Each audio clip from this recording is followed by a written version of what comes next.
বিজেপিৰ পৰা টিকট বিচাৰি লাগিছে হাহাকাৰ বিজেপিৰ পৰা মাথু সকলোকে টিকট লাগে যেহেতু এটা সকলোৱে এক প্ৰকাৰ ক'ব ধৰিছে যে 2024ত পুনৰ আহি আছে বিজেপি চৰকাৰ আৰু সেইভাবে বিজেপিৰ পৰা টিকট বিচাৰি লাগিছে হাহাকাৰ আনফালে অন কেমেৰা টিকট বিচাৰি অহা নেতাক ধমক দিছে ৰাজ্য মুখ্যমন্ত্ৰী হিমন্ত বিশ্ব শৰ্মাই মুখ্যমন্ত্ৰী হিমন্ত বিশ্ব শৰ্মাক দল বান্ধি টিকট বিচাৰিবলৈ অহা কাণ্ডক লৈ ধমক দিছে অন কেমেৰা মুখ্যমন্ত্ৰী হিমন্ত বিশ্ব শৰ্মাই মুখ্যমন্ত্ৰী গৰাকীয়ে কঠোৰ নিৰ্দেশ বা কঠোৰ বাৰ্তা প্ৰেৰণ কৰিছে যিসকলে অন কেমেৰা টিকট বিচাৰি আহিছে মাথু বিজেপিৰ পৰা টিকট লাগে সেই সকল নেতাক দল বান্ধি আহিছে হিমন্ত বিশ্ব শৰ্মাৰ ওচৰত মুখ্যমন্ত্ৰীৰ ওচৰত যে টিকট লাগে মাথু বিজেপিৰ পৰা টিকট লাগে কোনো কথা নামানে আৰু সেই সময়তে অন কেমেৰা মুখ্যমন্ত্ৰীয়ে দিলে ধমক টিকট বিচাৰি অহা নেতাক ধমক দিছে ৰাজ্য মুখ্যমন্ত্ৰী হিমন্ত বিশ্ব শৰ্মাই মুখ্যমন্ত্ৰী গৰাকীয়ে কৈছে যে বিজেপিত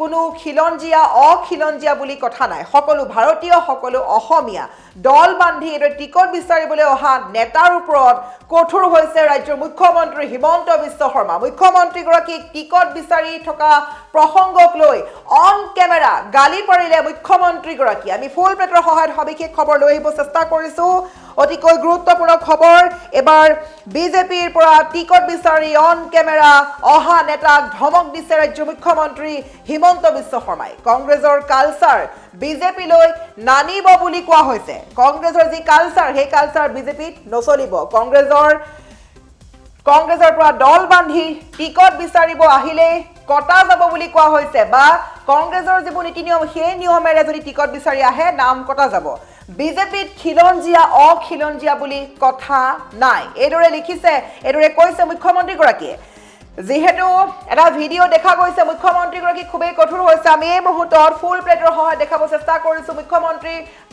ফুল প্লেটৰ সহায়ত আমি জনাই আছো মুখ্যমন্ত্ৰী গৰাকী আজি কি কৈছিলে টিকট বিচাৰি অহা নেতাক অন কেমেৰা ধমক দিছে ৰাজ্য মুখ্যমন্ত্ৰী হিমন্ত বিশ্ব শৰ্মাই বিজেপিত কংগ্ৰেছৰ কালচাৰ নানিব বুলি ক'লে মুখ্যমন্ত্ৰী গৰাকীয়ে যেহেতু বিজেপিত কোনো খিলঞ্জিয়া নাই ইয়াত সকলো ভাৰতীয় সকলো অসমীয়া ইয়াত দল বান্ধি টিকট বিচৰা কালচাৰ নচলিব সেই কালচাৰ কেৱল কংগ্ৰেছতহে চলে আৰু কংগ্ৰেছৰ কালচাৰ বিজেপিত নচলিব বুলি কঠোৰ বাৰ্তা প্ৰেৰণ কৰিছে মুখ্যমন্ত্ৰী গৰাকীয়ে লগতে কৈছে যে মই জেদি মানুহ আহে বা আপুনি যি ক'ব মই উল্টা কৰিম 82 পৰাৰ পৰা টিকট বিচাৰি অহালৈ খঙত অগ্নিশৰ্মা হৈছে মুখ্যমন্ত্ৰী হিমন্ত বিশ্ব শৰ্মা খঙত অগ্নিশৰ্মা হৈ ধমক দিয়াৰ পৰিলক্ষিত হৈছে বিজেপি অফিচত বহি মই বড়ো মই কছাৰী নক'ব মই খিলঞ্জিয়া মই ভাৰতীয় এইবোৰ ৰাজনীতি নকৰিব বুলি ক'লে মুখ্যমন্ত্ৰী গৰাকীয়ে যদি মন আছে কংগ্ৰেছত ভোট দিয়ক বিজেপি অফিচত যাতে দ্বিতীয়বাৰ এইবোৰ কথা দেখা নাপাওঁ এইদৰে মুখ্যমন্ত্ৰীয়ে কঠোৰ বাৰ্তা প্ৰেৰণ কৰা পৰিলক্ষিত হৈছে আমি সকলো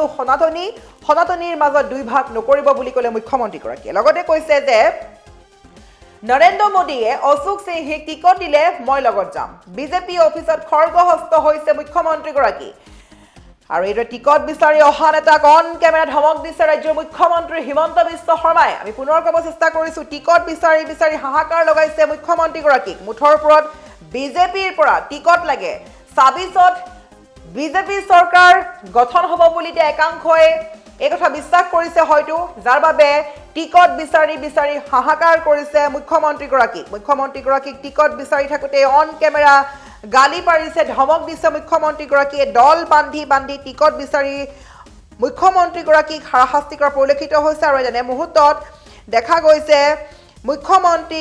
মুখ্যমন্ত্ৰী গৰাকীয়ে এই ক্ষেত্ৰত কঠোৰ বাৰ্তা প্ৰেৰণ কৰিছে তেওঁ কৈছে যে দল বান্ধি টিকট খুজিবলৈ অহা এই প্ৰসংগ কংগ্ৰেছৰ কালচাৰ এই কালচাৰ বিজেপিৰ নহয় আৰু এই কালচাৰ বিজেপিত নানিব বুলি কৈছে আৰু যিটো মুহূৰ্তত দেখা গৈছে যে এখন বিশেষ মহাৰণ হ'বলৈ গৈ আছে ২৬ৰ বিধানসভা নিৰ্বাচন আচলতে খুবেই এখন ডাঙৰ যুদ্ধ হ'বলৈ গৈ আছে মহাযুদ্ধ হ'বলৈ গৈ আছে এফালে নিৰ্বাচনৰ সন্মুখতে মুখ্যমন্ত্ৰীৰ গৌৰৱ গগৈলৈ কেইবাটাও বিস্ফোৰণ মন্তব্য পাকিস্তানত বেংক একাউণ্ট থকাৰ পৰা আদি কৰি ইটোৰ ওপৰত সিটো কেইবাটাও বিস্ফোৰক মন্তব্য যদি মুখ্যমন্ত্ৰীয়ে কৰিছে এটা মন্তব্য গৌৰৱ গগৈ কৰিছে আনটা মন্তব্য মুঠৰ ওপৰত ইটো দলে সিটো দলক সম্পূৰ্ণৰূপে আক্ৰমণ কৰা দেখা গৈছে তেনেস্থলত দেখা গৈছে যে এতিয়া এক প্ৰকাৰ একাংশ নেতাক মাথু লাগে বিজেপিৰ পৰা টিকট আৰু টিকট বিচাৰি হাবাতুৰি খাইছে একাংশ নেতা যাৰ বাবে ৮২ পাৰাত অন কেমেৰা টিকট বিচাৰি থাকোঁতে টিকট বিচাৰি অহা নেতাক ধমক দিছে মুখ্যমন্ত্ৰী হিমন্ত বিশ্ব শৰ্মাই। মুখ্যমন্ত্ৰীগৰাকী বাৰে বাৰে কৈছোঁ, মুখ্যমন্ত্ৰীগৰাকীয়ে কৈছে যে যি কংগ্ৰেছৰ কালচাৰ, এইবোৰ কালচাৰ কংগ্ৰেছৰ কালচাৰ বুলি কৈছে। গতিকে কংগ্ৰেছৰ কালচাৰ বিজেপিত নচলিব। বিজেপি কাৰ্যালয়ত টিকট বিচাৰি ভিৰ লাগিছে, মুখ্যমন্ত্ৰীয়ে দিছে ধমক। আৰু আমি পুনৰ ক'ব চেষ্টা কৰিছোঁ যে কংগ্ৰেছৰ কালচাৰ নচলিব, টিকট বিচাৰি ইয়াত ভিৰ নকৰিব বুলি কৈছে মুখ্যমন্ত্ৰীগৰাকীয়ে। বিজেপি কাৰ্যালয়ত টিকট বিচাৰি ভিৰ কৰা একাংশক ধমক দিছে মুখ্যমন্ত্ৰীগৰাকীয়ে। বিজেপিত কোনো খিলঞ্জীয়া নাই, এই কথা লিখিছে বা কৈছে মুখ্যমন্ত্ৰীগৰাকীয়ে। কৈছে সকলো অসমীয়া, সকলো ভাৰতীয়। গতিকে যিকোনো ধৰণৰ মন্তব্য নকৰিব, ইয়াত কোনো খিলঞ্জীয়া অখিলঞ্জীয়া বুলি কোনো নাই। গতিকে এই ক্ষেত্ৰত মুখ্যমন্ত্ৰী হিমন্ত বিশ্ব শৰ্মা কঠোৰ হোৱা দেখা গৈছে। আৰু তেনেস্থলত দেখা গৈছে বিজেপিত যিসকল টিকট বিচাৰি বিজেপিৰ কাৰ্যালয়ত হাহাকাৰ কৰিছে সেইসকলকে ধমক দিছে মুখ্যমন্ত্ৰীগৰাকীয়ে। আৰু লগতে বিজেপিৰ কাৰ্যালয়ৰ তললৈ গৈ মই বড়ো, মই কছাৰী, মই আমুক, মই তামুক এই কথা কোৱাটো খুবেই ভুল কথা বা এইবোৰ মাথো চলে কংগ্ৰেছত, বিজেপিত নচলিব। সকলো ভাৰতীয়, সকলো অসমীয়া। গতিকে এই ধৰণৰ কিছুমান কথাক লৈ খং উঠিছে হিমন্ত বিশ্ব শৰ্মাৰ। খঙত অগ্নিশৰ্মা হৈ ধমক দিলে অন কেমেৰা টিকট বিচাৰি অহা নেতাক। নহয়, মই জেডি মানুহ, আপোনালোকে অশোক সিং নিদিব বুলি ক'লে মই দি দিম। হাৰাটো এনেও হাৰিব। মই অশোক সিংকে খুব ভাল পাওঁ। কি হ'ল, বিলাচীপাৰাত আপোনালোকৰ প্ৰথম ভুলকে এটা শব্দ উলিয়াই ল'লে খিলঞ্জী। মন আছে কংগ্ৰেছক ভোট দিব, কিন্তু বিজেপিৰ অফিচৰ তলত বহি মই বড়ো, মই কছাৰী, মই খিলঞ্জীয়া, মই অসমীয়া, মই ভাৰতীয় এই ৰাজনীতি নকৰিম। মই অশোক সিংকে খুব ভাল পাওঁ। কি হ'ল গতিকে আপোনালোকে ইয়াতে খিলঞ্জীয়া অখিলঞ্জীয়া ভাৰতীয় অসমীয়া এই ৰাজনীতি নকৰিব। মন আছে কংগ্ৰেছক ভোট দিব, কিন্তু বিজেপিৰ অফিচৰ তলত বহি মই বড়ো, মই কছাৰী, মই খিলঞ্জীয়া, মই অসমীয়া, মই ভাৰতীয় এই ৰাজনীতি নকৰিব। নহয়, মই জেডি মানুহ, আপোনালোকে অশোক সিং নিদিব বুলি ক'লে মই দি দিম। হাৰাটো এনেও হাৰিব। মই অশোক সিংকে খুব ভাল পাওঁ। কি হ'ল, বিলাচীপাৰাত আপোনালোকৰ প্ৰথম ভুলকে এটা শব্দ উলিয়াই ল'লে খিলঞ্জী। মন আছে কংগ্ৰেছক ভোট দিব, কিন্তু বিজেপিৰ অফিচৰ তলত বহি মই বড়ো, মই কছাৰী, মই খিলঞ্জীয়া, মই অসমীয়া, মই ভাৰতীয় এই ৰাজনীতি নকৰিম। মই অশোক সিংকে খুব ভাল পাওঁ।